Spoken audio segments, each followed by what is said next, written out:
Esta es una conferencia permanente de partidos políticos de América Latina y Caribe. Está de partidos políticos de Caribe, donde con el Movimiento Electoral del Pueblo, de un cofundador de SACI, Nos Libertador, el líder del Movimiento Electoral del Pueblo, Betico Cruz, de un cofundador de la firma carta de nacimiento de conferencia aquí, en México, en Oaxaca, México, la año 1979, 12 de octubre para ser exacto. Un dature gran líder grande en el tiempo de latinoamericano y Caribe.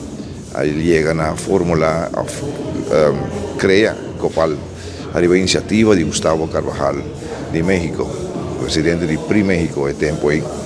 Y nos tengo visa que dan una relación grande con Betico tenía tiempo de Carlos Andrés Pérez, presidente de Venezuela, José Francisco Peña Gómez de República Dominicana. Arriba Betico que estaba en un momento crucial de causa a México, donde también a participar y estaba cofundador de Copal. Tanto después el legacy que sigue, Rudy Cruz, y después Rudy Cruz, que en feliz memoria falleció, me ha tomado over. De mes eigenlijk Rudy me introducimos en el mundo aquí internacional, y mientras tanto, me 23 años en el mundo aquí.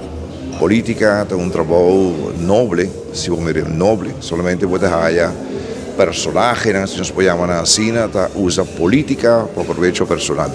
Pero política es algo muy interesante, pues se puede trabajar en beneficio de vos pueblo y vos futura generación, pues nos turquear mañana nos dio una garantía de poder respirar aire de libertad sin dificultad o